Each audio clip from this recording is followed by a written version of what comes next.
বাইরে দিয়ে বাইরে রাস্তার থেকে তো পাওয়া খুব চেষ্টা। এখান দিয়ে দাঁড়িয়ে সব ইট কাঠ এরকম ছুটেছে ইট স্টোনগুলো আর উপরে কি করেছে উপরে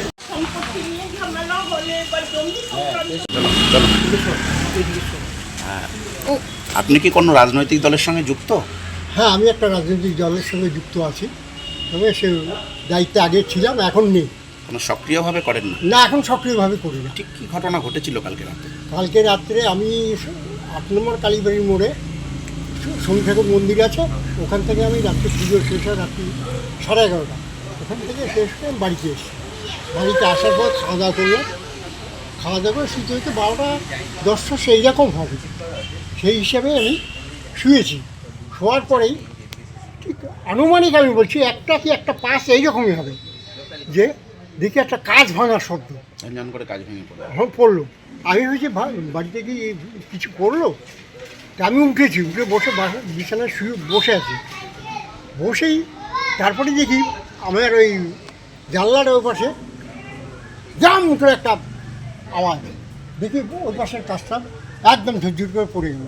তারপর আমি ওরা কেড়ে উঠে মশার বাইরে বেরিয়েছি। বেরিয়ে আমি জিজ্ঞেস করেছি কে, 2 জন ছিল। কে বলার সঙ্গে সঙ্গে পরপর 3টে ইট মারলো। ইট মেরে দিয়ে সঙ্গে সঙ্গে একটা বাইক দাঁড়া কোনো হচ্ছে রানিং বাইক, বাইকে করে চলে গেল। বাইক করে বেরিয়ে চলে গেল। কোনো স্লোগান বা কিছু দিয়ে না, নয় একটা টু শব্দ পর্যন্ত করে, একটা টু শব্দও করে। মনে হচ্ছে কারা হতে পারে? শুন, এটা যেহেতু ফেস দেখিনি, আমি ফেস না দেখে তো একটা লোকের এগেনস্টে অ্যালিগেশন আনা ঠিক নয়। আমি সেই হিসেবেই বলছি, আমি কোনো রকম কারোর বিরুদ্ধে এখনও কোনো অ্যালিগেশন আসেনি বা বলিও নি। পুলিশ এসেছিল? হ্যাঁ, রাত্রে আমরা ফোন করেছিলাম থানায়, পেট্রোল ডিউটি যারা করেন ওনারা এসেছিলেন রাত্রে। আসার পরে স্বামী স্ত্রী দুজনই থাকেন বাড়িতে? না, আমার ছেলেও আছে, ছেলে গেছে কাছে। ছেলে কোনো রাজনীতি করে না? না, ও কোনো এইসব ব্যাপারের মধ্যে কোনো দিনই জড়িত থাকে না। রাজনীতির ব্যাপারে কোনো দিনও করেও না। হবে না। আপনার বাড়ি যখন হবে তখনও দেখ হচ্ছে আপনারা এরকম স্বামী স্ত্রী দুজন সেইভাবে রাজনীতি করেনও না, না, তারপরেও এরকম ভাঙচুর এটা যে কী বলবো এটা আমি বলুন। সাধারণ ক্ষেত্রে আমি এখন বর্তমানে যা পরিস্থিতি দেখছি, রাস্তায় বেরোনোই মুশকিল। কতটা আতঙ্কিত?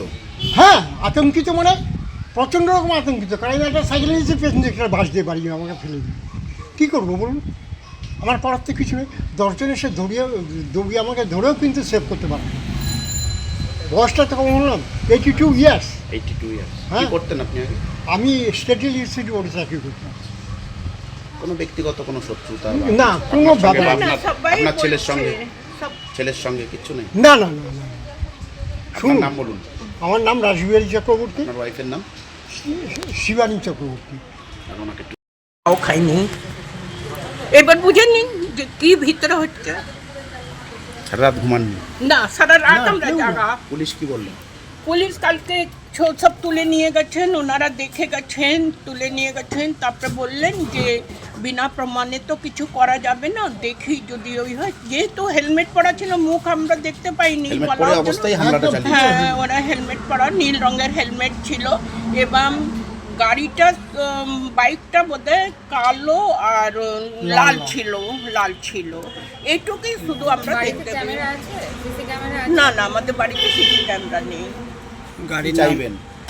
কিন্তু আমি শুধু চাই আমরা শান্তিতে থাকতে পারি। শান্তি ছাড়া আমাদের আর এই বয়সে কিছু দরকার নেই। কত নম্বর ওয়ার্ড এটা 18 নম্বর ওয়ার্ড।